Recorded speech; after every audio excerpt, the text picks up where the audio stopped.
and welcome to How Do You Drew? This is a Drew Barrymore podcast brought to you by thedrewseum.com. And sponsored by our friends at Positive Medium. I'm Anne.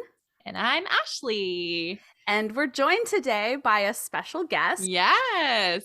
If you've been listening to our show for a while, you probably know that we have so much respect and admiration for really well done research and that we're total sticklers for accuracy. And our guest today is a master of both of those things.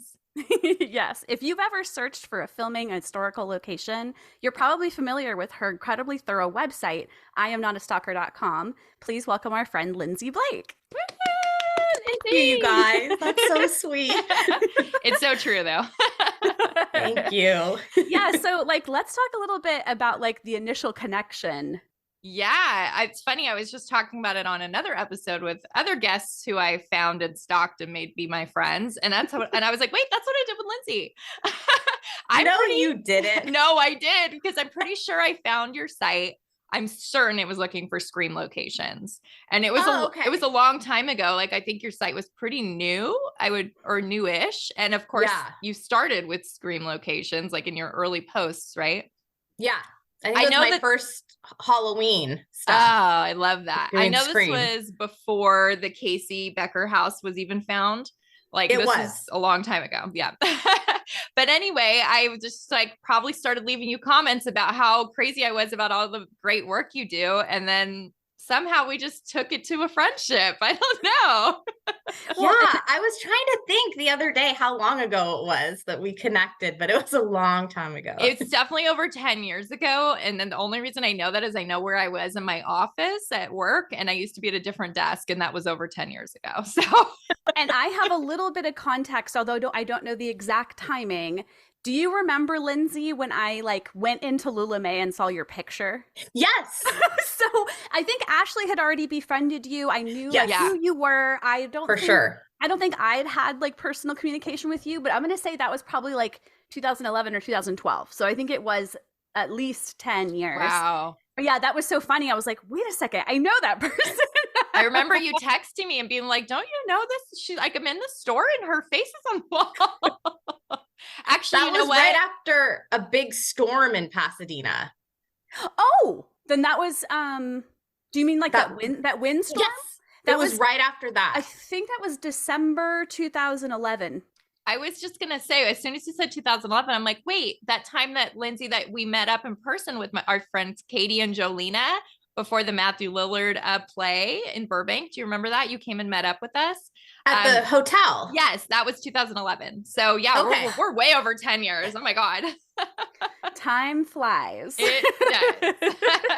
And one thing that's always been so cool is you've had a lot of Drew Barrymore locations on your website. And I don't know if it was we fed into each other that way or. Totally. Okay.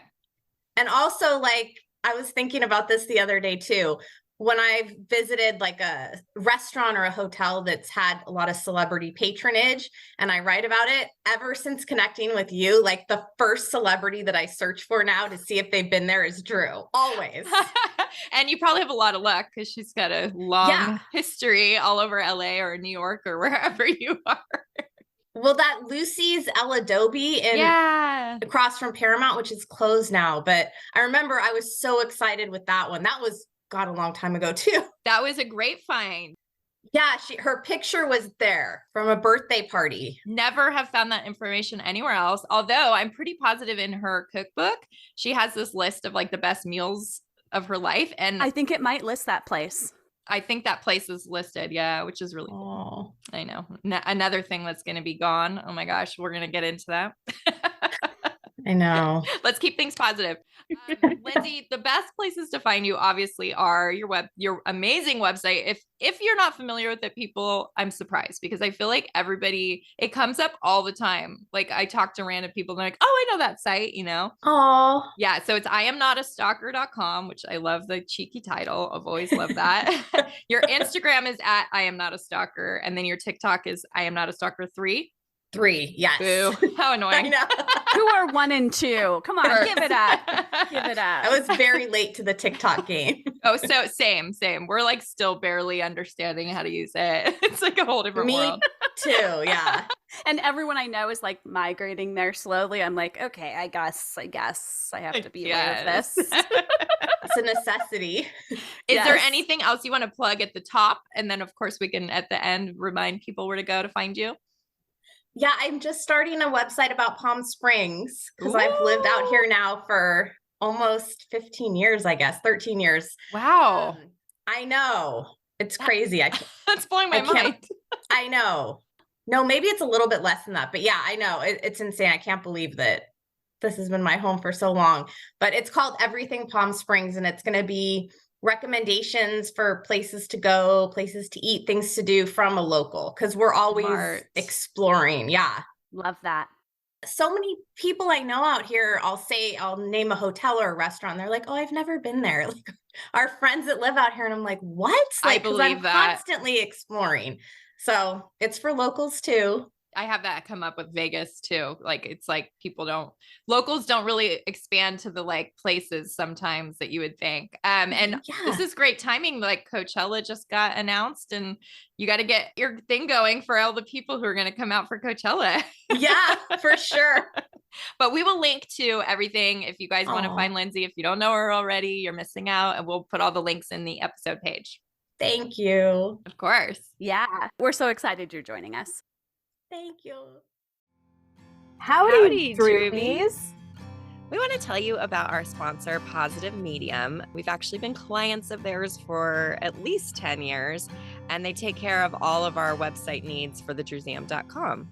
They offer custom web design and professional coding, search engine optimization, marketing, and hosting. So we've been hosted by them, but we've also been able to take advantage of a lot of their expertise in these other areas as well. Absolutely. So customer service is the biggest draw for us with this company. They have saved our site literally from obliteration quite a few times.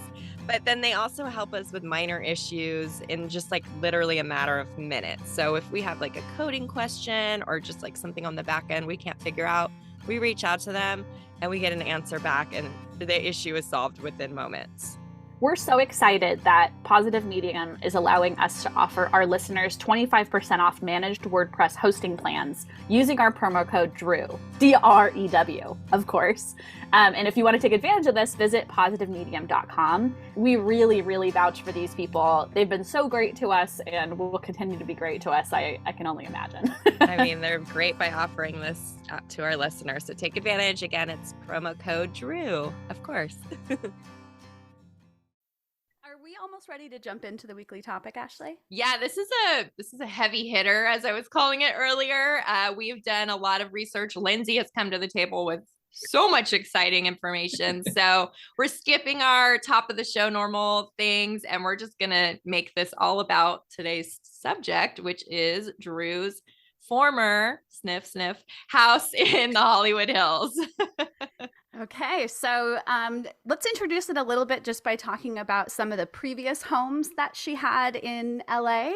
So the first address that we know of is 1208 Poinsettia Place. It's a duplex in West Hollywood. Ashley and I have briefly visited it, right? Yeah. We went right before the Wildflower book signing. And then, do you remember there was a girl at the book signing who lived in the house? There? Yeah, yes. And she pulled her license out and showed Drew. It was crazy. Totally crazy.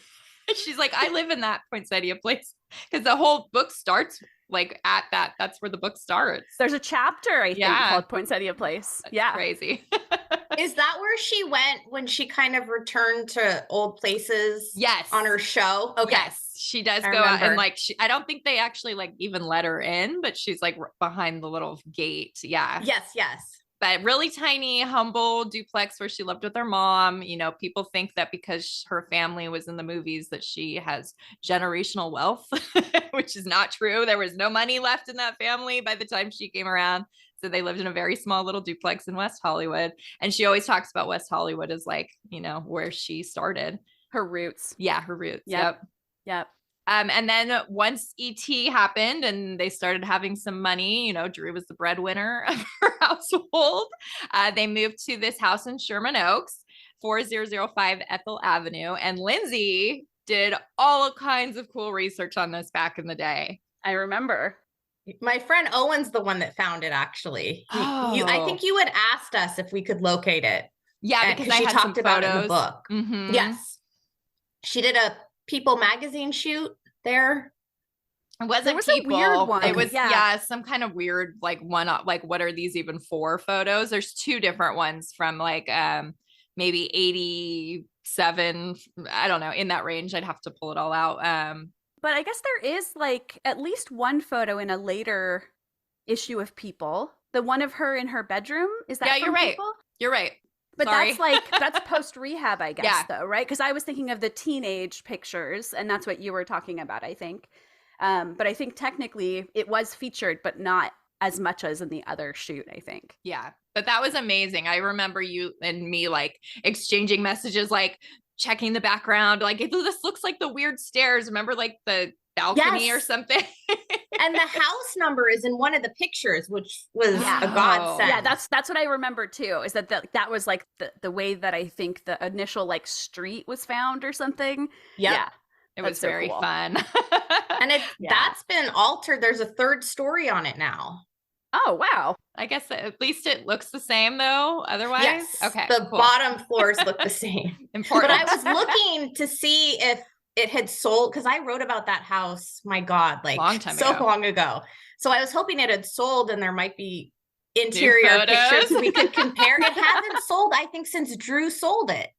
Since Drew's mom sold it. That goes along perfectly with our next house. We were just talking about this. So in 1995, we believe that's when she bought it. I remember her talking about it. There was a house she lived in with Eric Erlandson, her boyfriend at the time, at 360 Martell Avenue. And it hasn't been sold since 2001, and there are no interior photos of it. So all that we've seen of this house was on this extra TV special that was done with her in 1995. And that's all we've seen of it. We've never seen any photos. It's like completely hidden by very tall hedges. And it's like this mystery. So one day I'm like, I can't wait till this house sells and we can see some photos. Yep. And then lastly, before we get into the main house that we'll be talking about, we have 9500 Cherokee Lane, which is sadly the house that burned down.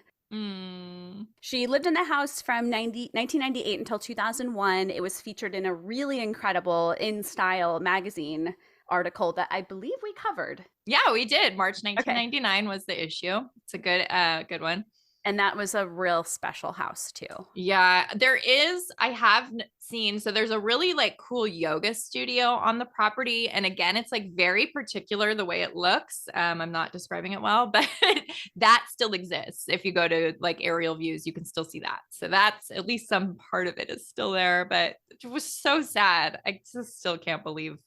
I wonder if she would have stayed there a lot longer if it hadn't happened. Because I think she did really love that house. But it's kind of crazy when you like think only 3 years. I know. Wild. How did the fire start? I don't know that we ever, I think it was like electrical or something just very random like that. Just a horrible, man, I still can't believe that happened. I don't know if you remember the like kind of whole lore behind it. Not even lore. The whole story is that her dog like woke her up and saved them. Did you know that, Lindsay? No. So, yeah, her dog Flossie, who at that point she'd only had, I guess, like 6 years or something, which is kind of crazy, or 5 years, which is crazy to think about. Yeah, that is weird. Like smelled the fire and then went and woke up Drew and Tom Green, who she was living with and I think married to at the time, right? They were engaged. Okay. But yeah, so that's part of that whole story. And there are these adorable pictures of, there's that one picture of Flossie standing outside of the like frame of the burnt house. Oh. Like People magazine was like taking this artsy picture of the burnt house with Flossie in the front. With the hero dog. Yeah. And that was like her baby, that dog. Like we have a whole episode on that dog. Yes. So Flossie, thank you. Seriously, that's amazing.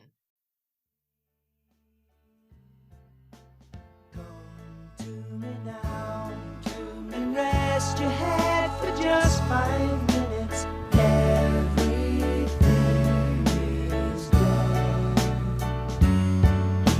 Such a cozy room. The windows are illuminated by the evening sunshine through them. Okay, so I think we're ready to get into 7655 Curson Terrace. Oh, I'm so excited about this. Okay.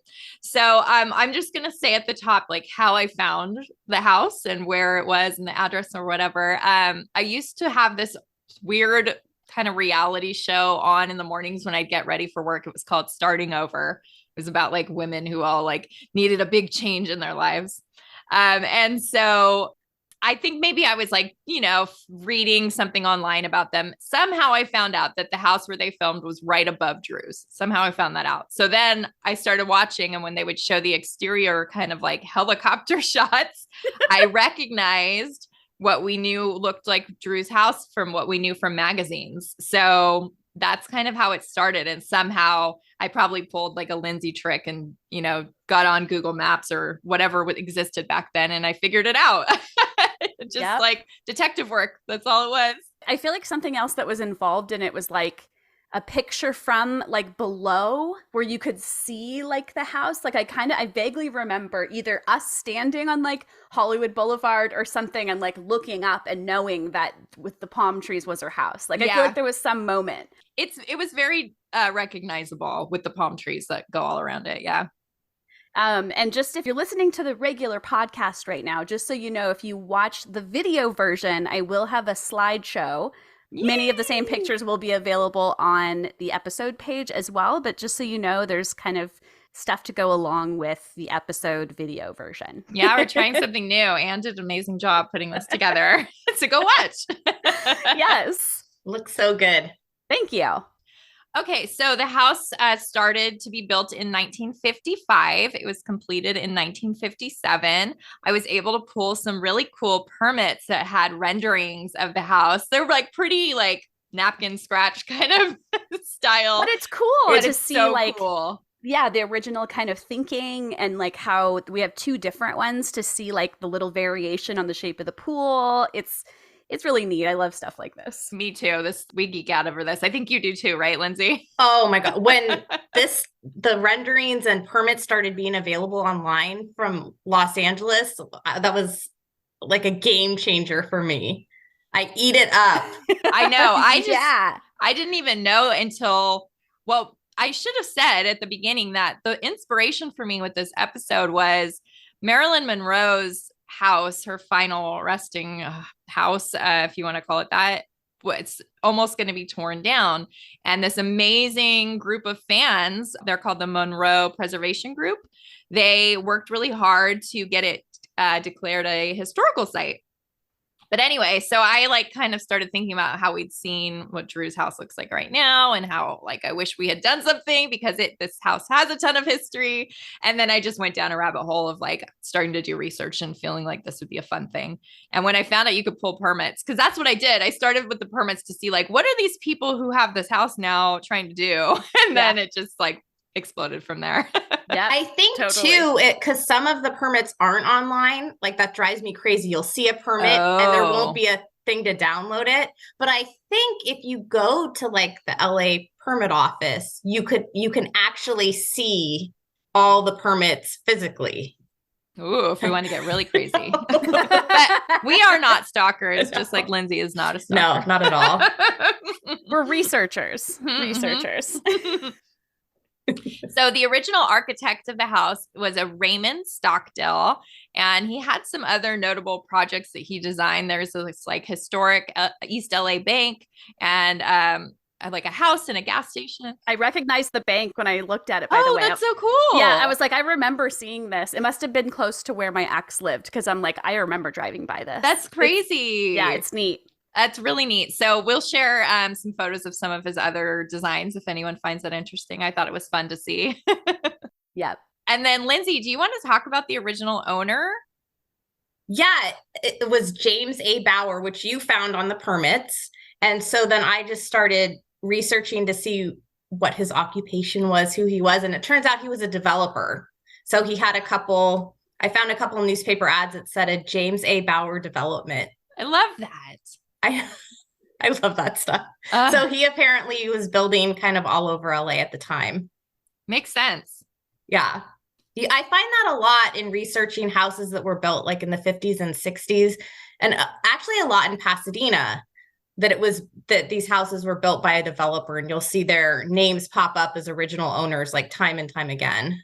Yeah, and that makes sense, I guess, because they bought the land, right? And they're building on it. Yeah, so it's like does it either have their name, or if they, maybe at the time it wasn't as common to have like an LLC. Yeah, exactly. That's what I was thinking too, because like the guy's name is just right there on all these permits, but now you don't see that. It's like all hidden away. Yeah. Yep. But we have answers to that too. Just you wait.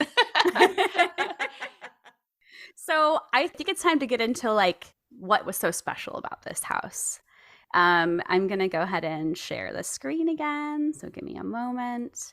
And you'll get kind of a preview of what it looked like in 2018.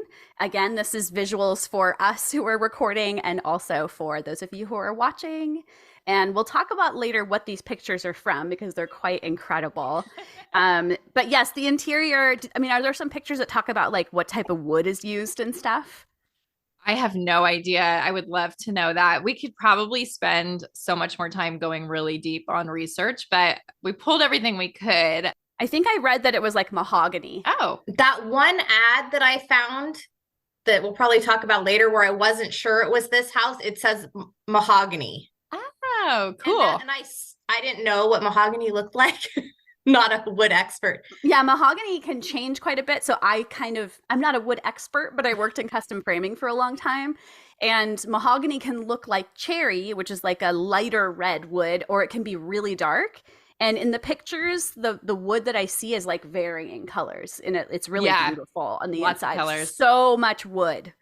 Yes. So much wood. Also in the pictures we're looking at right now, the house was painted white, which I think we have deduced happened around the time Drew's daughters were born when they put the fence up. Yeah, or maybe even earlier. It definitely was after 2005 because in 2005 it still had this like kind of orange color to it that it was when she bought it. But I love the white. I think it was really pretty. Yeah, it is really beautiful. This is Reese Witherspoon telling Drew how much she loved her house. Is there any house you've ever dreamt of going and living in? Oh. Right? Well, I have to be honest. I've been to a few of your houses. You had the most magical house, and it was filled with books and pictures and magical It's just how you think Drew would live in like a magical space. And then there was like a little room you could watch somebody swim in the pool. Yes. Yes. It was pretty magical. I mean, it was. And it had such history. The Beatles lived there, and Elvis, and Berry Gordy, and Diana Ross would like have rendezvous with him in the driveway. The house had so much history. Radiohead lived there and recorded an album. You just always had something fun happening, and for the girls, it was magical. You raised beautiful girls, and you. Oh, I love that Reese kind of gave us an overview of what was special about the house. We're going to talk about the history in depth. I guess the one thing we pulled from Redfin is that it was about 8,500 square feet, which is pretty huge. And it was on a 1.25 acre lot with 4 bedrooms and 6 bathrooms. But like big, obviously I'm not downplaying, but not like monstrous, I guess. Like 4 bedrooms, I'm like, that's pretty normal, right? I don't know. Yeah. I do want to mention, so like Reese said, there was this really special pool. The pool is very distinct. In fact, and a lot of times I could find, oh, that is her house based on the way that the like stone around the pool looked. It did have this underwater viewing window. I've heard about it a lot. I don't think we've ever seen like a photo that makes it make sense, but we know it existed. There's a bridge that would go over the pool that kind of had a couple different variations of it over the years. Supposedly there was a 50-foot waterfall at one point. We'll talk about where we got that info. And then there is like an underground shooting gallery. So Drew mentioned Elvis, and I don't think we ever found anything to corroborate that this was absolutely true. But there was claims that Elvis used to use this underground, like sort of like a carnival style shooting range with rotating red ducks that would go under the house in a 70-foot concrete tunnel, like go under the pool. This is very random. It really is. And then there was like a full guest house. It's not small at all. Even that is like pretty substantial. And we know that Chris Miller, Drew's former right-hand man, he lived there for a while. And the whole property is surrounded by very tall palm trees. And that's part of what makes it so recognizable, if you know that. And then it has this stunning view of LA that it's like the entire skyline. Yeah, it's really cool. I love that in some of the pictures that are in this slideshow, you can see that view. Yeah. Okay, so let's talk about a few of these amazing ads. So Lindsay, are you the one that pulled this, or was it a combined effort? No, that's all her. Well, I found the Batman one, but that's it. Yeah, you found the Bat pad. Yeah, that cracked me up. Were there any, there were some really funny lines. I just read another one, which I'm just going to read out loud because it's not noted in our notes. It says, "This wild playhouse, together with 2 complete guest apartments, has been reduced for a quick sale by anxious but not hysterical sellers." They want to sell this house, but they're not desperate. It's not that bad. Lindsay, where did you find these ads? They're so fabulous. Newspapers.com, and it was actually a typo. I had put in 7655 Curson Terraces. I put an S at the end, and all these came up. So weird. I know. So I was so excited, and I was cracking up reading. I mean, the realtor was named Stan Herman, and he was just working overtime on the copy. It was cracking me up. Please help me. I need someone to take care of me. And then to see me is to buy me. I mean, they're amazing. What a time. So this was really for sale right before the Beatles visited? Yeah, or even the same time. Maybe that's why it was vacant and they were able to stay there. That's what I'm thinking. It's really cool. Their manager probably came across one of the wildest party houses for bachelors in California and was like, perfect. Sold. Oh, do I have the guys for this? So yeah, that's a great tease. As Drew mentioned, and as we just mentioned, the Beatles stayed at this house. So in 1966, during the summer in August, when they were playing in LA, they stayed at this house. It's kind of sometimes it says a couple days, sometimes it's a week, sometimes it's 2 weeks. I don't really know for sure about that. But yeah, here's a quote from a blog. After completing their concert at New York's Shea Stadium on August 23rd, 1966, the Beatles promptly flew to Los Angeles, arriving in the early hours of August 24th for a day of well-deserved rest. During their brief stay in Beverly Hills, which this is not Beverly Hills, so it's kind of funny, they lodged at 7655 Carson Terrace, a property rented by their manager, Brian Epstein. So yeah, I think you're right, Lindsay. I think Brian Epstein just found this house.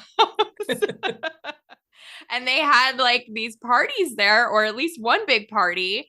And the cool thing is, and Anne, I feel like you noticed this, David Crosby was at one of these parties. Yeah, so I think I was randomly looking at some of the old pictures we had. I think until recently we only had black and white ones, but Ashley, you found a bunch of color pictures.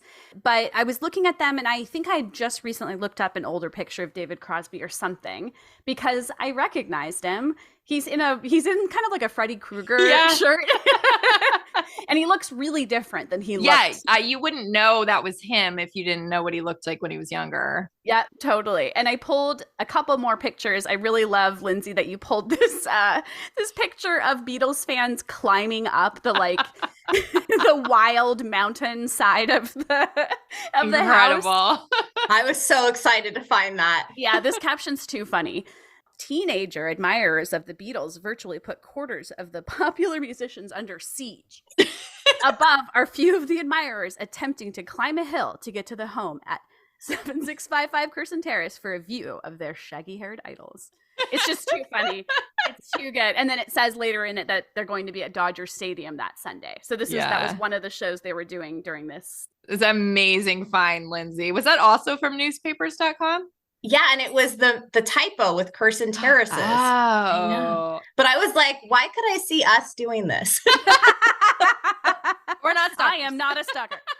And I also loved that I found another picture, a black and white picture that's got George Harrison, David Crosby, and Joan Baez, which I was really excited about because Joan Baez was an amazing folk singer. And so cool. And then we have like, I think you already showed it, but like Paul McCartney walking with a yellow submarine that they put in the pool. Just amazing. I read they got that from a fan at the cool. concert before. Cool. I know. Wow. I know. And we didn't mention it because maybe not everybody knows the history of Drew, but the cool thing about David Crosby being at her future house is that she lived with him for a while after rehab. Him and his wife were kind of like sponsors to her. So it's all just very full circle. And the Beatles are her favorite band. Like, it's just too special. The Freddy Krueger sweater too, full circle. You're right. And Wes Craven. Yep. I like it. I also love this photo of a couple of the Beatles, specifically John, playing pool, because this pool table shows up in other things where the house was recognizable. So I thought this was kind of cool. Oh, okay. Yeah, so is that shown in our next thing that we're going to talk about, this movie? I believe so. I think so. Okay. Is that the one with the fight in the video? Yes. Okay.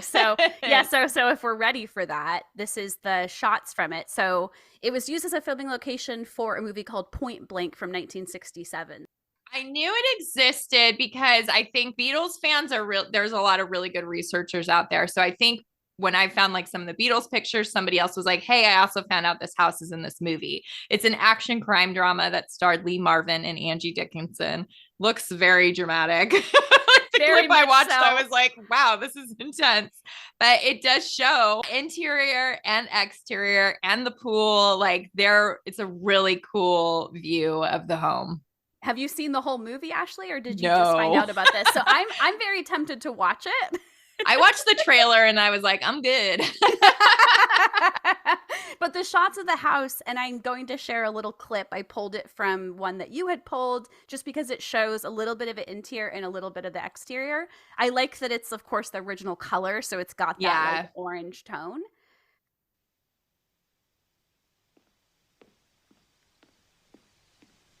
I love that. So cool.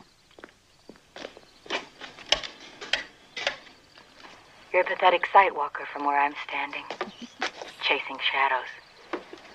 You've played out. It's over. You're finished. What would you do with the money if you got it? Wasn't yours in the first place. Why don't you just lie down and die? Oh, there's the table. Wow, nice. Okay, good catch. Yeah, so I wanted to make sure that I had that in there just because it's kind of neat. Like, literally, really see it. You see the same table that's in the other shot, and then, there's a whole other continuation of this fight scene that happens. Yeah, we don't need to show that. It's crazy. The movie looks very cool stylistically, though. Yes, yeah, the costumes and the lighting, super 60s. Locations. Mm-hmm. Yes. Yeah, that's exactly what I was thinking. So, Lindsay, you came through with this amazing amount of research on, can we go ahead and say one of the owners of the house? Do you feel confident?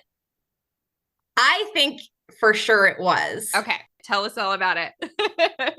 So apparently it was Berry Gordy's first LA house that he bought when he moved from Detroit, where he established Motown. He moved to LA in 1968, the fall of 1968, and bought this house. I am like 99.9% sure. I wish I had been able to find a letter or a contract or something. And I searched everywhere, through auctions, through books. My friend works at the library. I had him looking at Berry Gordy books and pictures, but I couldn't find anything that like cemented that address. But the underground shooting range was talked about in several sources, and how many houses in the Hollywood Hills at that time had an underground shooting range, and the pool was talked about. I feel like that's a lock. I know. So pretty sure that was his house when he first moved to LA. And I think he lived there till about 1971 or 2. Oh, cool. And what's really cool is that was around the time that the Jackson 5 was signed, and Gordy moved them out to LA, and they spent a ton of time at the house, at Gordy's house. Whoa. He would have them over all the time, and he said they would write songs on the living room floor. They would practice dancing. They would swim in the pool. They would cook dinners together. So, and it was before the Jackson 5 became famous. So it was like kind of the last vestiges of their, childhood. That's incredible when you just even think about the music that has happened in this space. Like I can imagine Drew really vibing off of that. I know. The history is just unbelievable. And then Diana Ross, Barry she moved out from, I guess she was living in Detroit too. And he moved her out and rented her a house right down the street. So she was there all the time. And then Drew even said they rendezvoused in the driveway. Yeah. I went down a little research thing, cause I think we found something that said they were married. Like somebody left a comment somewhere. They weren't married, but she had his child and they didn't tell that it was his for years and years and years. Yeah. I was like, whoa, all kinds of scandal going on here. Yeah. Wow. And I found a newspaper article or a few about Barry's daughter, Hazel. He had her 17th birthday party at the house, the Kirsten Terrace house. And it was a big to do with all these stars. And Diana Ross came very briefly, but she was pregnant. And so she about to pop pregnant. So she didn't want to stay very long. So she made a brief appearance, but that was his baby that was under wraps. I know. Maybe we'll find photos from that party eventually. That'd be so cool. There was one in the newspaper, but it was just a shot of Barry, Hazel, and then two other people. And you couldn't see you could see palm trees. So, okay. But nothing that was distinctive. I know. Eventually it'll come up. I know. We'll find it. I know. And then we don't really know a lot of what happened in the 70s or 80s with the house, really, right? Or what do you have, Lindsay? One thing I forgot is that Barry bought the house from Tom Smothers of the Smothers Brothers. Oh, that's funny. Yeah. So he owned it prior to Barry getting it. So did he buy it based on those crazy ads, you think? That's what I was wondering. Or I was wondering if he sold selling it. Yeah. Yeah. I was trying to figure that out. And I was looking at Smothers Brothers biographies and pictures too, and I couldn't find anything with them either. Incredible. Just mentions he lived in the Hollywood Hills in a bachelor pad. So it tracks. It's tracking. This crazy bachelor's pad. Right. Okay. Well, the next note that we have, unless you have more about that, Lindsay, would be this cool Rat Pack TV movie that you found. Yes. And did you find this because I think somewhere along the line, somebody got their wires crossed and they said, oh, Frank Sinatra used to hang out at this house, right? Yeah. And you had said you wish you could verify that. So I was kind of Googling the Rat Pack and Kirsten Terrace. And then somebody made mention that it was used in the movie, The Rat Pack. And I was like, oh my God. It's how rumors get started though, right? It really is. That's why people like us care about getting things right. But then I started to wonder, did they pick this house because the Rat Pack really did hang out there? But I couldn't find anything corroborating that. So I don't know. We'll have to ask the people who produced the movie. I know. I was thinking about that. And I was trying to find production notes, but there was nothing for this. I guess because it was just a TV movie. Yeah. It's from 1998. Ray Liotta plays Frank Sinatra. So it's for a TV movie, it seems kind of big budget, right? Yeah, it had a good cast. It looked pretty good. I just kind of scanned through some scenes. It's on YouTube if anyone wants to watch. Yeah, it's so cool. And once again, amazing shots of the house. Oh my gosh. So it's standing in for Frank Sinatra's Palm Springs house, bringing it back to Palm Springs, which I love. Right. And it plays an important part of the story. I mean, it's used kind of throughout the movie, but the big climax of the story which happened in real life, is that JFK was going to stay at Frank Sinatra's house when he came out to Palm Springs for a weekend. Oh. And Marilyn Monroe was coming too. It was a big to-do. And then Bobby Kennedy got really upset because of Frank's ties to the mob. So at the last minute, JFK backed out and he wound up staying at Bing Crosby's house out here. Oh. Frank was livid. It was a big issue for him. But in the movie, they show him building onto the guest house, a whole second floor. And it's crazy. The set design, I mean, they went to town. Crazy. That picture blew my mind. So cool. Yeah. So they show him building that wing and then he had a sign that said Kennedy stayed here this weekend. And then when he finds out he's not going to stay, he takes a sledgehammer to the whole thing. Dramatic. Oh, I want to say too, I think the picture showing the stairs, isn't that the one that you showed earlier? It's like a matching angle with those awesome sliding glass doors. Yes. Oh. It looks like Drew kept a lot intact, which is think she cool. Did. Yeah. See, I think that's that staircase. It sure is. It sure is. Ah, it's so cool. Really cool. Really cool. Okay, I'm going to play the little clip. Look, George, I don't want to be Charlie ungrateful here or anything, but how about just a piece of rye toast? Don Cheadle as Sammy Davis Jr. Yeah, it's so cool. Look at George, that. Stop calling me Mr. Davis, all right, baby? All right, Mr. Baby. Such a great view of the house. And here on the second day of 1960, Senator John Fitzgerald Kennedy is... Yeah, I was excited to see all these shots. They're amazing. Love it. Yeah. I love that you found this. When they came up in the notes, I was like, I'm going crazy over this. So neat. It's really neat. I love it so much. The following year, so this is a find by our friend Brian, who is a Drewbie, longtime friend of ours. And he, just maybe a year or two ago, he sent me a message. He's like, I think this is Drew's house in this music video. So this is the band Lit and their music video for the song Ziploc.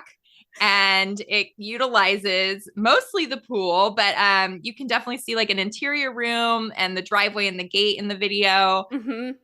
They built this performance stage on top of the pool. There's synchronized swimmers in it.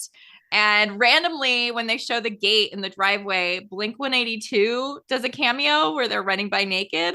Yep. I didn't pull any clips from this because I didn't want to assault our ears with 1999 pop. But it does have a lot of really cool shots of the house and particularly really shows the view. Yeah, it really does. It's quick shots. I took a while to get this screenshot because I really wanted to show that. Yeah, so I thought that was really cool. And it's so recognizable, like you said. There's so much about this, even just this angle of the house where somebody's diving into the pool. Yeah, so much like one of the angles they used in Rat Pack. I know. It's that chimney and the eaves of the roof, if that's the right term. It has these little notches on it. That was always how I used to recognize it in things. I would look for those notches. Yeah. And none of it's changed since the Point Blank movie. I know, which is wild. But it's just all intact from 1967. It's amazing. And then Drew preserved it for all those years. We'll talk about later what happened.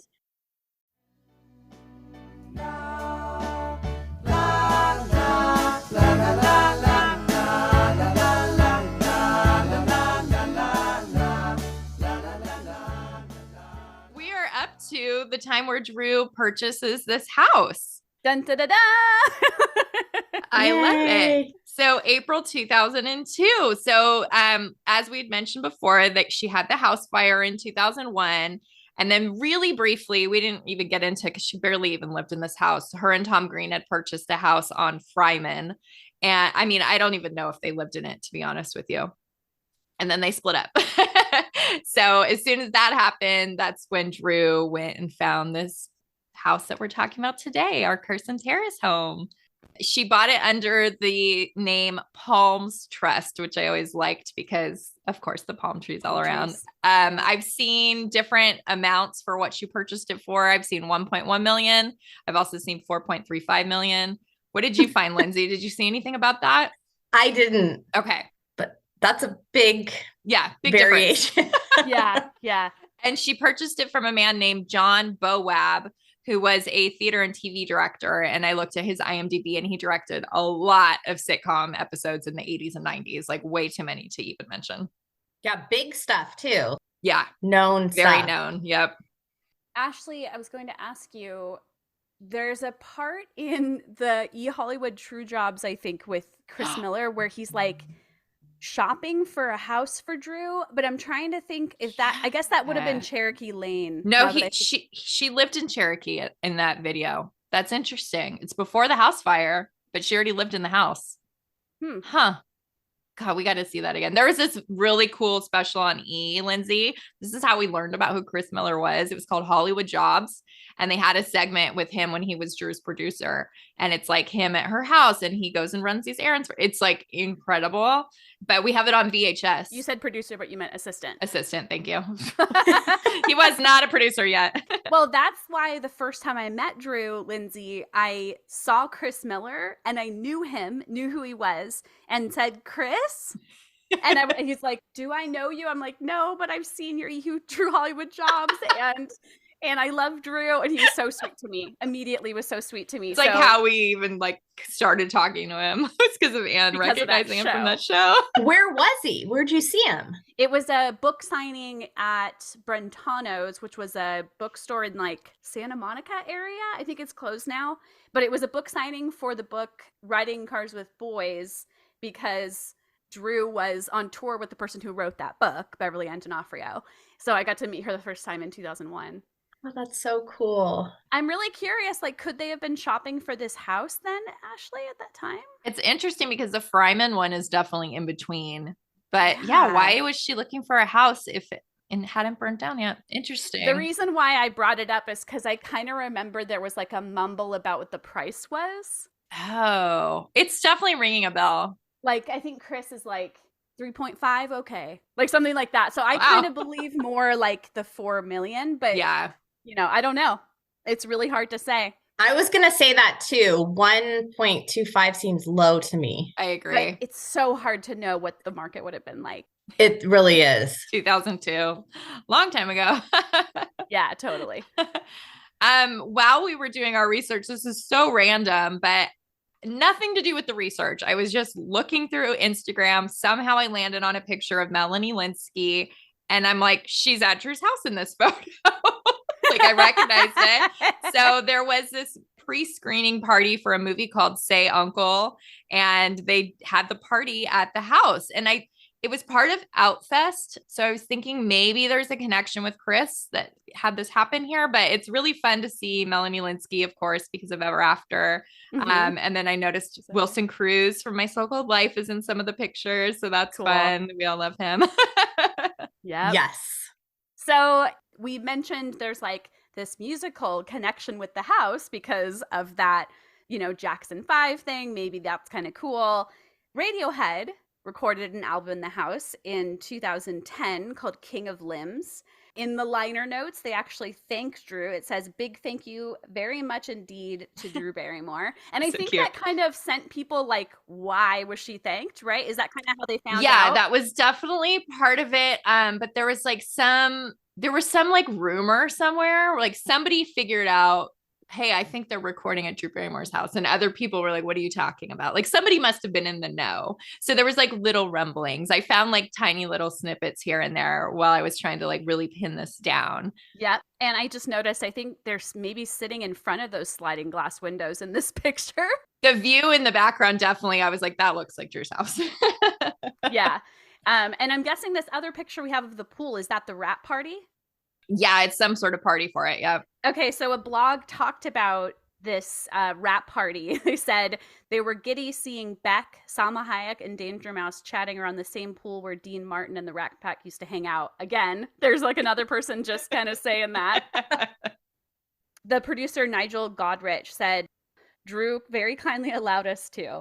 This house was amazing. It was like everyone had stayed there. The Beatles stayed there. I think Hendrix was there. Again, another like, we don't have any proof of that. And then he says, you know, a really amazing place.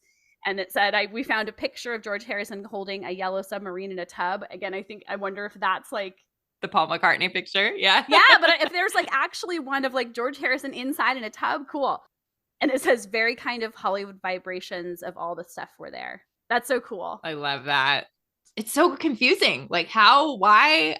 It's so interesting to me. How the rumors get started. Well, and how did they even end up doing that? Like if it was the end of 2010, that was when she was in Alaska, but it sounds like it was in the beginning of 2010. So I have no idea why. But it also says it's only like a few weeks. Yeah. So, you know, maybe she was just like, I'll stay in the guest house, or who knows? Maybe she was like, who would she have been dating in 2010? Was she dating Justin then? No, I think it was right before Will. So kind of in between. I don't know. Okay. It's very interesting. I would love to know why it happened, but it's so cool that it did. It's really neat. Yeah. It's this, I looked up, I was just like Googling the album, and it's not a very well-loved album amongst fans. I'm not super familiar with it, but I still think it's really cool that Radiohead was at Drew's house. Amazing. Yeah. Just another cool moment in history for this home. Yep. Yeah. And then one of the coolest things, Ashley, if you want to introduce the magazine house party photo shoot from 2012. We've talked about this on the pod before. So they actually did it in 2011, but it was for V Magazine's spring 2012 issue. Basically, Drew invited all of these bands over, and I don't have the list in front of me, but it was a lot of different bands. We go listen to another episode if you want the details. But they basically had this house party at her house, and it's just everybody hanging out inside, outside, in the pool, jumping off the roof. And then Drew's very frequent collaborator on videos, Omar Lagda, did this great behind the scenes video where you can see a ton of amazing images of the house. Mm-hmm. Yeah, totally. So we have some neat ones, of course, that were printed in the magazine that we're kind of sharing for us to look at. I pulled one of the ones, that black and white shot of the people jumping into the pool is from Omar's video. I have a couple more pictures here that are just really neat. So in a ton of them, they're hanging out on the roof. Yeah, that was definitely a big part of the photo shoot. A lot of people are hanging out on the roof and jumping off the roof into the pool, and a little nutso and hedonistic. How Drew liked it. Yeah, totally. I pulled a fun clip because it's fun seeing Drew in like photographer mode. Yeah. And so in the clip, and the video is amazing. Ashley mentioned the video by Omar. Definitely check it out if you haven't seen it and you're a fan of Drew. Here's a little part of it.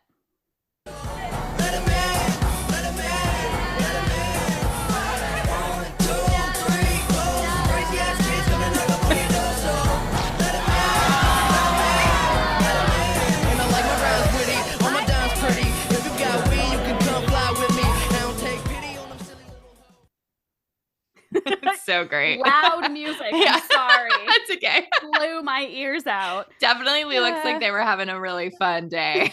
Yes, absolutely. There's like beer pong going on. There's like, what do you call it when you like stab a hole in a beer can and then drink it really fast? Shotgunning? Shotgunning. Yeah, there's people shotgunning beers. It honestly looked like the party was like, I don't want to say sponsored by, but there was so much Pabst Blue Ribbon. Yeah. I was just like, it's kind of crazy. But it feels very hipster, very much so like the vibe of Brent, who worked with her at the time. Yeah, and he's Drew, in the video. Yeah. Yeah, there's some cool images of him in the video. So good. There's so many musical connections. So much, right? It's just and like music is so important to Drew. It just all makes sense. Yes, it does. And it's like really, we love seeing Drew's photos. I don't think I need to say that more times than. Yeah. Okay. Do we want to talk about Will's? Okay. So yes, at one point when Drew and Will got married, they were kind of bi-coastal, I guess, right? Or were they kind of more living in LA at that time? I think they were more based in LA, but I think they went back and forth a bit. All his family's in New York, and we'll get into that in a little while. Yes. So Ashley and I aren't particularly fans of his decorating style and what he found to be a peaceful space for himself. But I pulled the most kind of like tame versions. Yeah. You didn't do the bathroom. But it doesn't look like the rest of the house. It really feels like. Yeah. So let's introduce what this is. So he had his like sanctum is what it was called. And it was supposed to be like an office, a bathroom, and a dressing room. And it's just, I mean, his quote is, "I wanted to create a space that is completely unfiltered expression of my aesthetic." And I'm like, well, you did that, and it looks nothing like the rest of the house now. Very masculine. Very, very masculine. And Drew might have been like, I don't want to do anything to change this house. I want to leave it the way it is. Yeah. And then I know. She was like, but I'll give you a space. It must be. Apparently it took 3 years to complete because they were so back and forth all the time. And I pulled this quote. So we've seen the photos, and these quotes are from Architectural Digest. I think we forgot to mention that.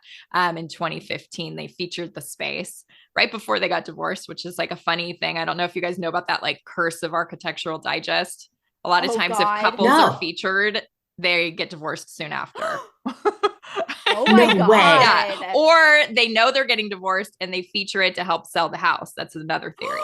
Yeah. I don't think that was the case here with Drew. Yeah. Interesting. I was like, I wonder what Drew thought about this. And then I was like, oh, she did have a quote. She said, I was awestruck when he finally showed the space to me. It was so beautiful and modern in a completely unexpected way that is pure will, which I feel like is a nice way of being like, this doesn't match the house, but it's all you, I guess. The one element that I don't like, and I don't have it pictured in our slideshow, but there's this marble in the bathroom. The that bathroom is is out of control. Gaudy. It's just like brown textured marble everywhere. Floor, ceiling. Oh, okay, not the ceiling, but the walls.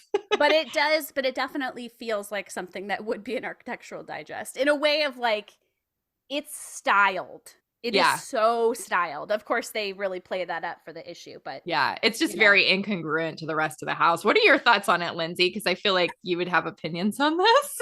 Well, I was just, when you said marble, the floors, and is that his office? The picture on the right? Yeah. I mean, they're just so sleek and shiny and nothing like the house. Now I feel like I need to pull up the one that I was talking about. So hold on a second. I want to see it. It's just hard to believe that these are in that house. Like, I just can't make sense of it. It just doesn't. The only thing that matches that you would even recognize is the ceilings with the beams and the slanted, but he painted them white, whereas the rest of the house, they're kind of more the natural wood look.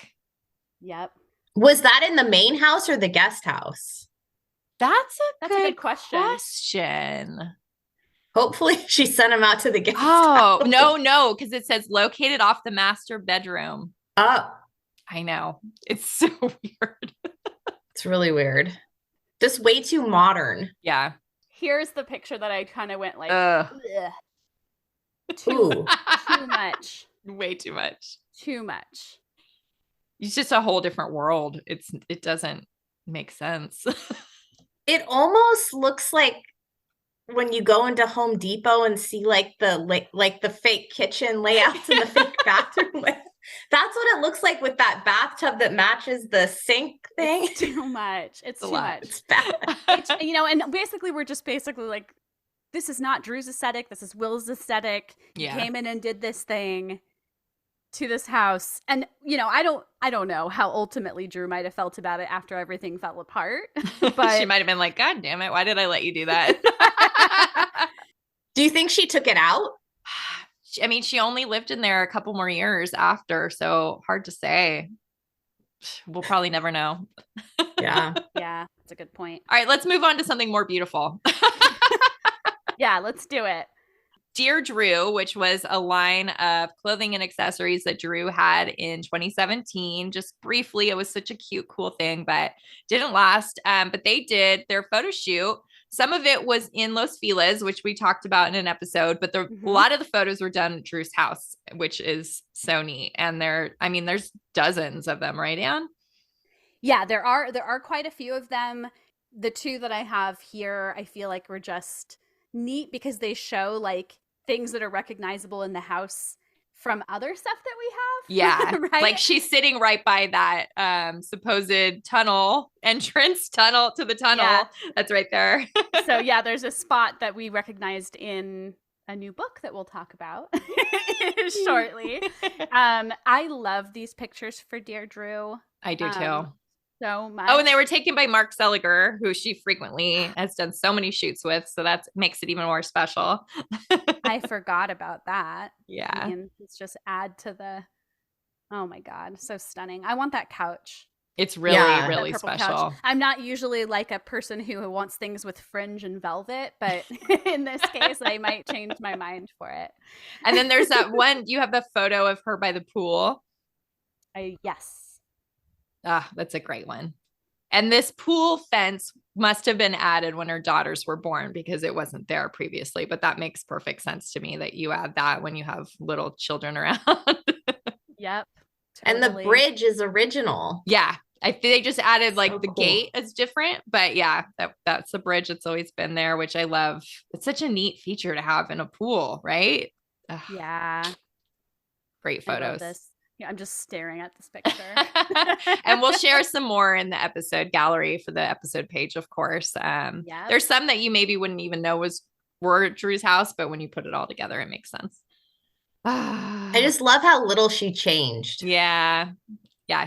I think she has a big respect for the history of the house. I think that was one of her favorite parts about it. Mm-hmm. Yeah.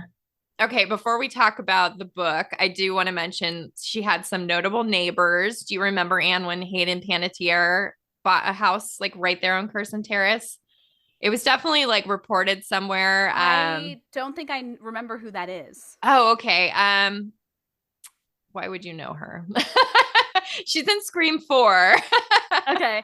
What is she known for? Do you know, Lindsay? Like, what's her most? No, Heroes. Too. Heroes. Yes. That TV show. Yes. I was going to say, there were those pictures of like Orlando Bloom walking his dogs. Yeah. I just remember that like they ran into each other on the street. I forgot about that. Yeah. And that is in that neighborhood. I think it was within like the first few years of her living there. The funny thing is they were printed in a tabloid and the tabloid didn't identify him, but it was like so obvious it was him. Like we recognized him. So he might have lived Drew there runs too. into random guy. Yeah, basically. Yeah. I think maybe their dogs were getting like tangled or something. I'll find it. And then Jeremy Renner and his business partner, Christopher Winter, apparently purchased a $7 million spread on Curson Terrace in 2013. I didn't like the word spread in there. Well, and it also sounded sort of weird, like what they were going to do with it. I guess it became Curson Terrace was suddenly becoming like a popular, trendy area to live. I found a whole article about it. Oh. Well, Jeremy Renner's a big house flipper. Okay. Oh. But prior to like making it big, he and a friend, like a childhood friend, were buying houses and fixing them up, but he would do all the work himself. Oh. And he still, like on his house, he's done a lot of the work himself of remodeling. He's one of my favorite actors. So cool. I've listened to all his interviews, but he's really hands-on with stuff. So I wouldn't be surprised if he actually did stuff on that house that they bought before. I'm assuming they sold it. I don't know. It was bought in 2013, so probably. Look how you bring the info to us. This is so great. Thank you. I love him. So one of the coolest things that we just found out about, thanks to Lindsay. Thanks to my former boss. He found it. Oh my gosh. So it's this book. It's called Beyond the Canyon, Inside Epic California Homes, which love the title. And it's a photography book by Roger Davies. It was published in November 2022. So it's wild that it took us this long to find out. And who knows how much longer it would have been. Oh my God, right? Yeah. I do want to say a side note about this photographer. He also did the photos for Flower Home and Flower Kids in 2019. Cool. So that's really special. But in the book, Drew does the foreword, which is like, we should have known about this. He did say that she was the only person that he asked to write it. Like he wanted her for it, which is so cool. I'll read this first paragraph. It's really good. Okay. So Drew says, there's nothing Roger Davies cannot do with a camera. His lens takes us into a hybrid of reality and fantasy in these extraordinary homes, details, and curiosities. Through his eyes, we see everything from grand exteriors to intimate interior moments in every little corner in between. Oh, good, Drew. Love that. I love it. It's very true, though, in these pictures. Oh, my gosh.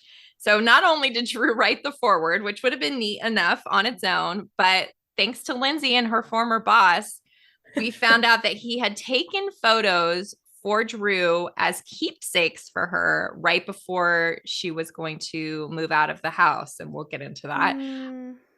But so, yeah, there was no intention for these photos to be published. These were just for her. Apparently there was like the pencil marks with the dates on the wall showing her kid's height changing. And I wish there was a picture. I know. I'm assuming there is. It's just hers. You know, like. Yeah. I mean, it says, I think it even says in here that he took like pictures of the pets there, all kinds of stuff like that. But yeah. When we become Drew's archivists, we'll be able to see the rest Exactly. of it. Exactly. Like, when, not if, when. Okay, so can I kind of sneakily introduce one of the most exciting parts of this? Oh my gosh. Well, yeah. So there's a lot of photos in the book and we'll share those, but we had a mini heart attack or 3 when we were looking at these. My heart attack hasn't stopped. I'm still, it's what's keeping me warm in these Maine winters, really, is this ongoing heart attack. I just need to have like surprises every once in a while and then I'll still live. So let's just kind of take a step back for a second. So when the book was discovered, Lindsay, did you find an Instagram thing, or Ashley, did you find that after hearing about the book? Lindsay. So my former boss at Dirt, where we write about celebrity homes, I reached out to him to find out if he knew if this house had a Berry Gordy connection. And he wrote back to me, Roger Davies said that Berry Gordy used to own it. And I'm like, who's Roger Davies? What are you talking about? And he sent me the Instagram post. And I was like, what is this? Like, this is amazing. So then I sent it to Ashley. And I flipped out. And I got like some like wild, excited texts from Ashley. I did too. And I barely looked at it. Like I instantly sent it to Anne without even I hadn't even zoomed in on any of the pictures, I don't think. Okay, so I don't even know how to introduce this. But basically, Ashley told me, I think a picture that we gave to Drew is hanging in her old house. The family tree one. Yep. So recognized one, right? Yeah. So there were actually 3. 3 things that we gave to Drew are on her wall. I loved when you noticed the bottom one. We'll talk about each one, but you were like, I recognize my work, like your framing work. Oh, yes. Yeah, so I guess I should mention this. So I was a custom framer for over 15 years. And when we gave gifts to Drew, we liked to do photographs or like things related to her family. I found one early example, Ashley, and it was like a really bad frame. It was the profiles of her and her grandfather. Yeah. And she doesn't have that one hanging, but that's okay because she had 3 other ones. And she might. Yeah, she might. That's a good point. But one other thing I'll say before we get deeper into these is she had told me when I saw her last in November when I went to her show that she used the picture of her mom and dad as an example for one of her staff as to like the type of stuff that we have at the Museum.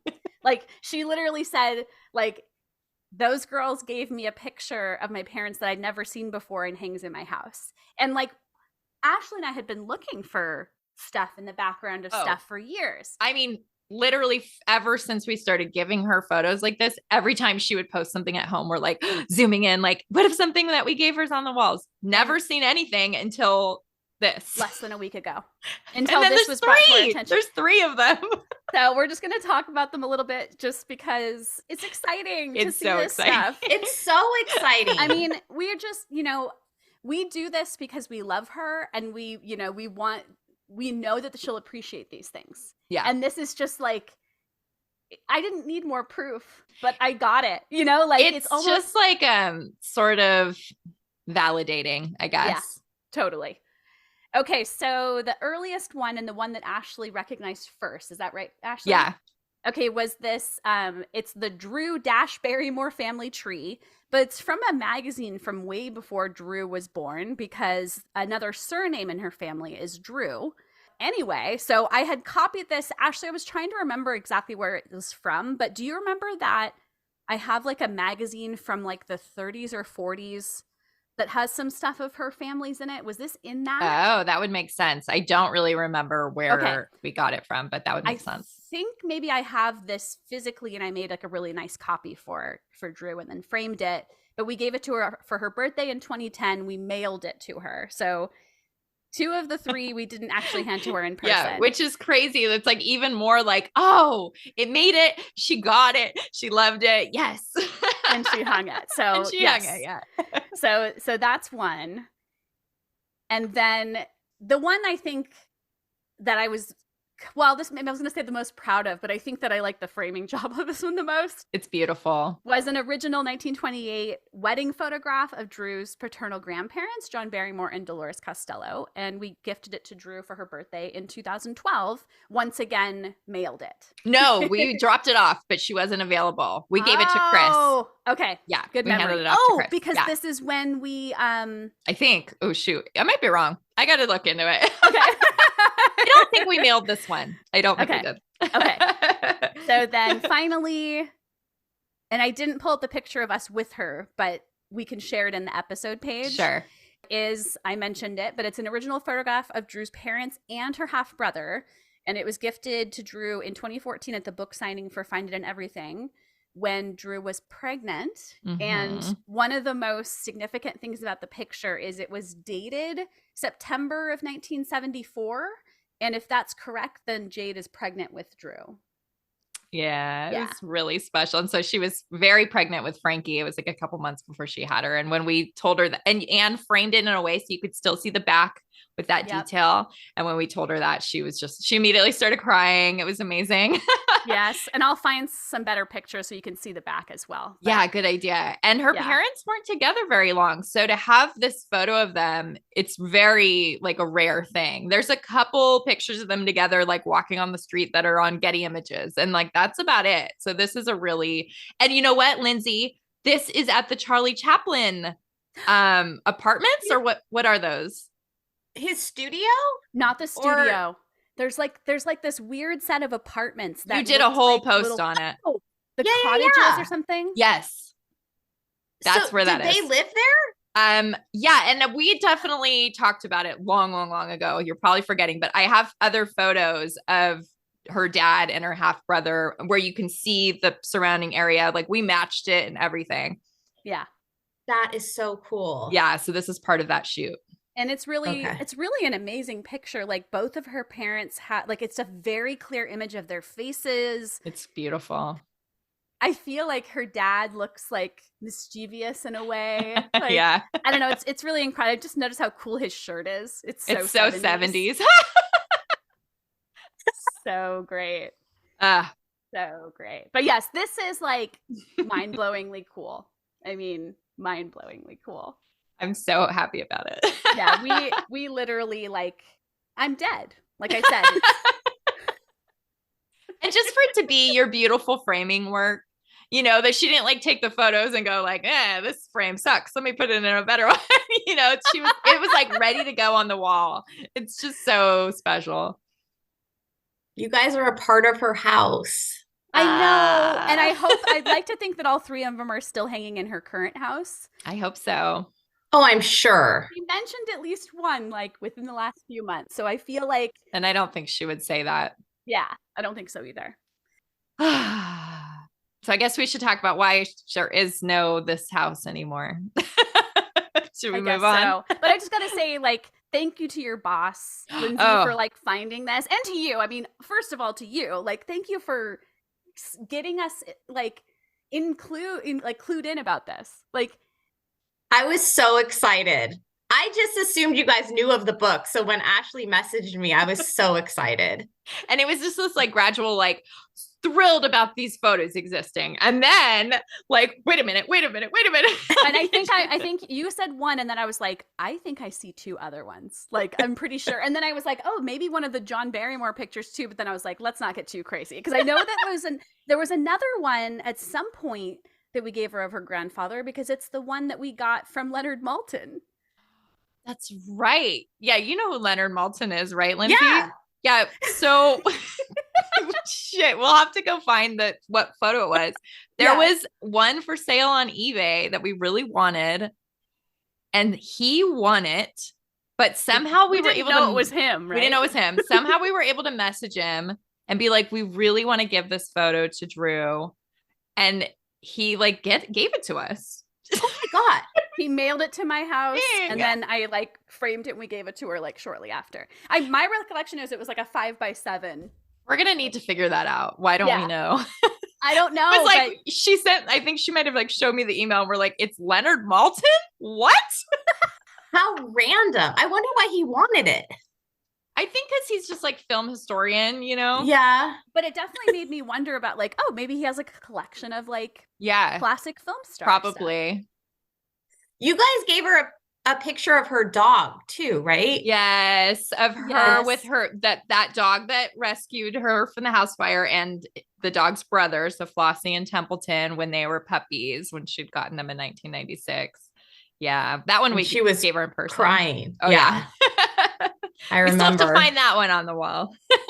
Yeah, but like, I'm just anyway. Yeah, enough words can't be said about our gratitude for you leading us to this, and our gratitude to Drew for including us in her beautiful wall art gallery.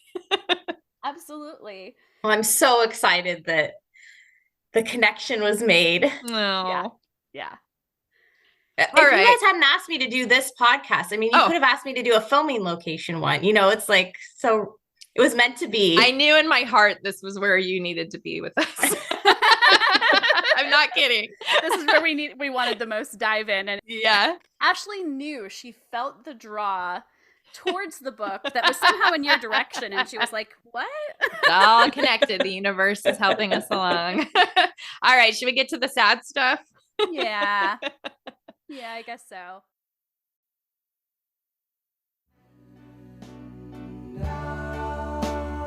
I'll light the fire while you place the flowers in the vase that you bought today. Okay, so Drew sold the house in July 2018. She sold it for $16.5 million. So go, Drew. I don't care how much it was. I know it's not worth it, but to what we had as an unknown buyer, because it was just listed as Hillcrest AB LLC, but Lindsay again coming in with the info. Again, it's my former boss. He works for Rob Report, James McLean. If you ever want any celebrity home info, head there. Nice. But what did he find out? It was bought by Max Martin, who's a music producer. He did a lot of stuff for Britney Spears, kind of boy band stuff too. So I knew him right away because I love Britney Spears. And I was like, oh my God, it's a Baby One More Time guy. Wow. So yeah, he's got the money. Yeah. But at first I was like, oh my God, that's so cool. And then I'm like, oh, no. What are you doing? Yeah. Oh, okay. So before we get into what's going on with the house now, I guess we should just say why Drew sold it. So after the divorce, Will moved back to New York where his family is, and Drew wanted to keep her daughters near Will and the family. So she made the very difficult decision to also relocate to New York. And we'll talk a little bit about her feelings on that. There was this interesting time in September 2013. I just want to quickly mention this, where she had sold a ton of like furniture and home decor on One Kings Lane. And somehow, I don't know if we found out about it like just too late. Somehow we missed out on this. And do you remember, like, we weren't even able to bid on anything? No, I don't remember the details of that, but it was so much stuff. It's just devastating. So much. And we saved them all the pictures, but it's interesting because I was able to find a lot of the items that were sold in photos of our house that we have, like a lot of fun matching. Because like you, Lindsay, and you're probably the reason I got into this, making a match like that, like, oh, it's the best, like dopamine rush. Yes. Totally. About it. But anyway, that might have had more to do with the sale of the house in Montecito that they had for a little while, where they got married. I think maybe that was the driving force for this sale of all these items. But anyway, just wanted to mention it quickly. That makes sense. I wonder if anything's ever come back up on eBay. I have always been like, where did all this stuff go? I've looked and looked and looked. I'm like ready to find it. I'm out there like, can it's I ask, crazy. Was it listed like Drew Barrymore's stuff? Okay. Yeah. Okay. And it's like, you know, antiques that she'd collected over the years. Like it's so many items. You know, I just realized I was skimming through the thing and there were like LPs in there. Yeah. I was like kind of surprised by that. Typewriters. Typewriters. Yeah. Lunch boxes. They will all end up at the Druseum. Yeah. Eventually. They've got, I mean, it's just, anyway, we could do a whole episode on that. This is a long game, guys. It's a very, very long game. It's a very long game. Okay, so we have a really sweet clip of Drew talking about the house. Yeah, so she did this Zoom interview with Oprah called Your Life in Focus. It was like a series and where people could come on the Zoom, and Drew came on for a little bit in May 2021. And this is just kind of speaks to how hard selling this house was for her. I had to sell my home in Los Angeles, which is where I carried my children through the threshold from the hospital. And this was the home I swear I would come out of feet first. It was the home I built for myself. I had had it for 20 years. It was the home I swore would be my kids. This was my childhood bedroom. And when I had to sell that home in order to move to New York, it was as hard as the divorce itself. It was like I was giving up. I was doubling down on the giving up of the dream. What I realized is, like your problems, which will follow you in any geographical location, so will your home, as long as you are with the people that you love. Life changes, things happen, plans change. Control has to have a sense of humor. And that home, I've now figured out what the definition of home is. It's wherever we are. It's wherever I am with my kids. Which is why she has that tattoo on her arm that says home is where we are. It's so bittersweet. Yeah, she's talked a lot about how she feels about not having this house anymore. Yeah. And that sums it up beautifully.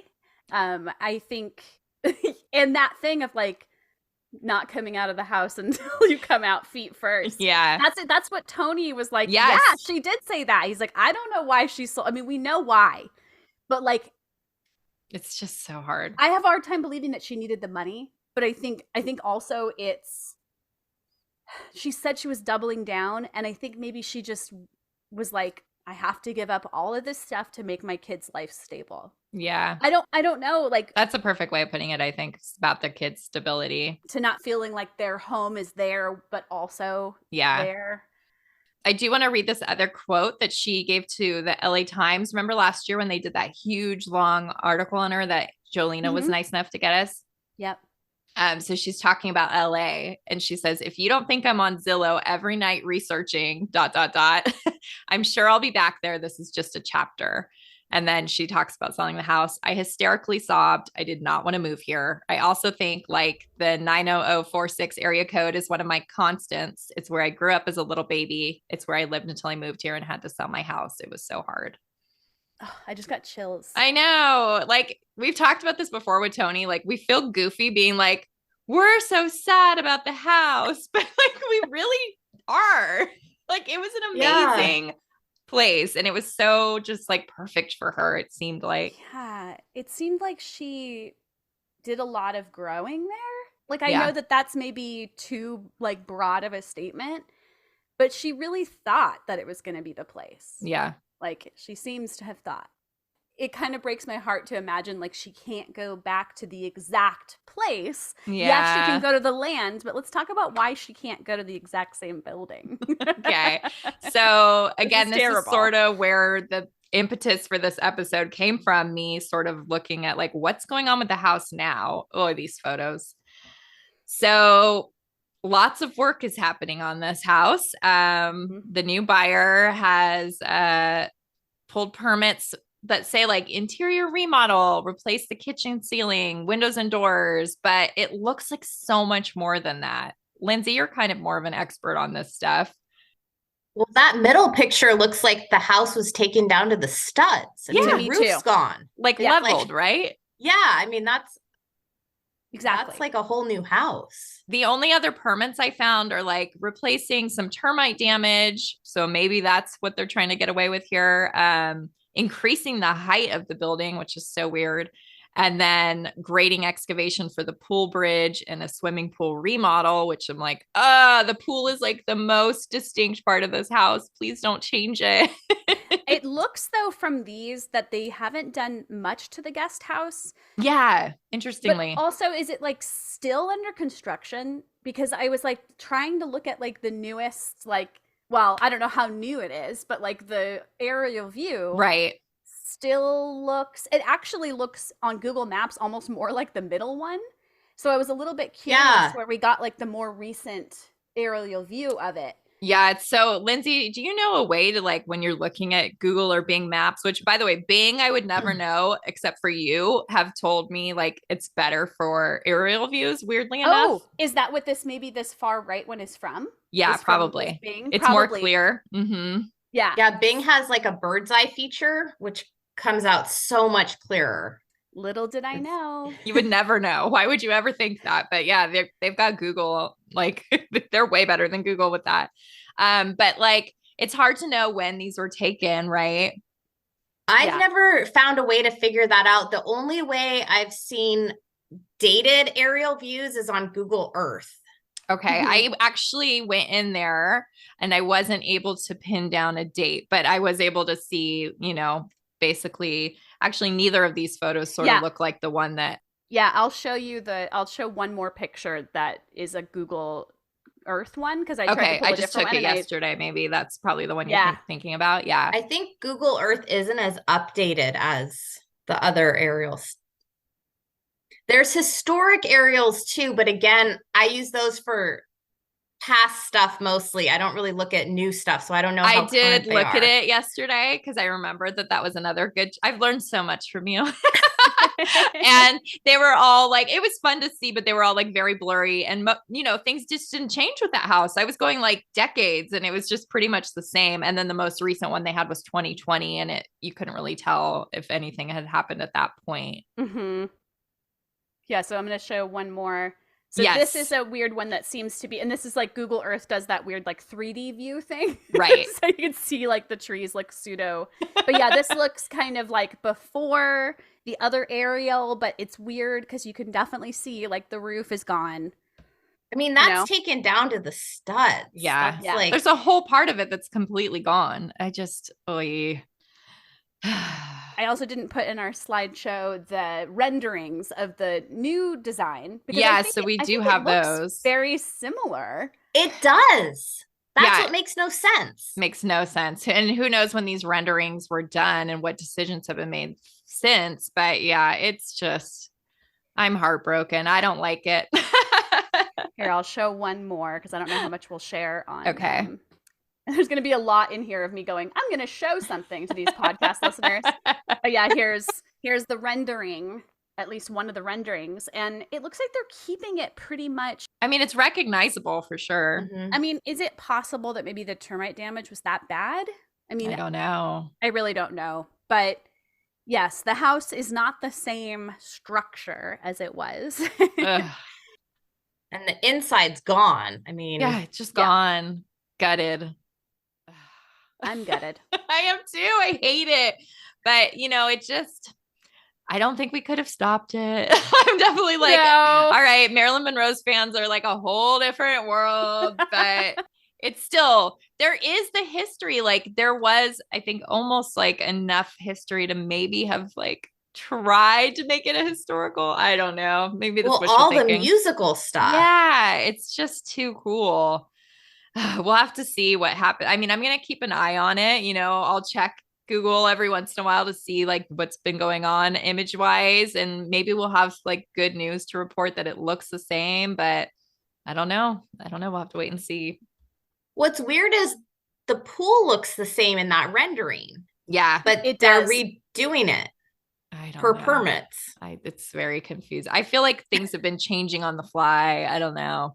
That one article that LA Times one said that had been leveled or demolished was the word. It was something really dramatic. So Drew definitely thinks that like she knows something big. I was going to ask. She does know. She must. Yeah. Hopefully we can get information from her firsthand. We'll see. I might be seeing her next month. That's the hope. She's coming to Vegas to film, and I'm weaseling my way in. So if I do and the podcast comes up, I'm going to tell her, like, we just did this really big love letter to the history of your house. And because I know it'll mean a lot to her. You'll probably make her cry. That's the goal always, right? No. Yeah. No, it is. It's easy to do. Yeah, it is. I remember Anita saying something like she saw Drew tear up a little bit when I was talking to her. And I'm like, of course. I didn't even notice because it's so normal. We're so jaded. A little. But wow, what a journey. This is like this was so fun to have you here, Lindsay. Like I said, you have brought so much, and like personally for, what you've told us about, but also just like historically, this is why I've fell in love with your blog to begin with. You get stuff right. Oh, thank you. I just admire it so much. It's so important to me to get it right. So that means a lot. I'm the same. I mean, I constantly call out Drew for getting things wrong. I mean, I'll say right now, she did not have that house for 20 years. She's exaggerating like she usually does. 16 years. Right? Is that the math right? Yeah. Yeah, 16. I want to say again, like, thank you to Lindsay. Everybody who's listening, if you're not familiar, you go have like a deep dive on her website, IamNotAstalker.com. You will not be sorry. You're going to have so much fun, and you're going to find out so much cool, interesting information about every like location under the sun, it feels like. Thank you guys for having me, especially on this one. Like, it just turned out so special. Thank you for doing all the work and like coming here and being with us for almost 2 hours talking about anytime. Honestly, this is so cool. If we do like a filming location kind of thing, we'll have you back. And I will do one more little thing. I'll just mention on our website, thedruseum.com, we have a locations page of where Anna and I have been lucky enough to go. And probably 90% of those we know about because Lindsay located where they were. So another big props and thanks to you for that. I've learned about so many from you though, because you had a couple doppelganger ones on your site. I mean, I just love it. The movie she shot in Vegas. Now I can't think of the name. Yes, Lucky You. Yes. You had the diner and a couple other things. So when I was in Vegas last time, I hit all those places up. Yeah, that's right. Oh, so yeah. I learned from you too. It's a great collaboration flowing both ways. Yes, definitely. And Anne used to stalk for me after I left Pasadena. Oh, that's right. That's so cool. Right. I think like at least once I maybe took a picture of the like coffee shop, or was it? Yes. It's right. It's right by the Halloween house. Yes. Yeah. But from Lady Bird and a ton of stuff that coffee shop was in. That's right. And then the Little Fires Everywhere house you took for me too. That's right. God. Was it kind of like a bluish painted house? How funny. And it was during COVID. It was right at the start of COVID. And so I wasn't going to LA, and I asked you, like, if you can do this social distancing, can you get a picture for me? And you went out right away. That's so great. I was happy to help. Like, I didn't even remember that I did it. That's how I was like, I was probably so like, of course, like, Oh, I didn't know that. That's really cool. If you ever need any like rural Maine locations. I was just about to say. Lindsay's already like got her little catalog. What's in Maine? All right. So thank you everybody for tuning into this episode that was really like a love letter to this part of Drew's life that was so important to her, that we've always really understood the value of it, the importance of it. And then the history that we got to uncover was just such an added cherry on top. So thank you, everybody. If you liked this, rate, review, subscribe. Where is our newest Apple Podcast review? I haven't seen one in a long time. If you leave it, we'll read it. Come on. Our Instagram is at HowDoYouDrewPod. We'll share some photos from this. And then we also have the Instagram at Drewseum, where we do other Drew-related content. Mm-hmm. And don't forget to visit our website at howdoyoudrew.com, hosted on thedruseum.com. This episode has lots of visual aids. So either make sure you watch we'll probably upload it to YouTube at some point soon. Yeah. But yes, we'll have an episode page that will be a robust one. So make sure you check that out. Also, make sure you sign up for our Patreon, also at How Do You Drew. We are working on some special things for that. As we teased before, we'll be doing a commentary track for a beloved movie. Ooh. And don't forget to send listener mail to howdoyoudrewpod@gmail.com. And before I take us out, I want to make sure we plug Lindsay one more time. Yes. Find Lindsay at IamNotAstalker.com. I am not a stalker on Instagram and on TikTok at IamNotAstalker3. And also, thank you again, Lindsay. Yes, thank you. Thanks for having me. Yes, it was a joy, absolute joy. And okay, everybody, we'll see you next Tuesday. Thank you. Thank you. Bye-bye.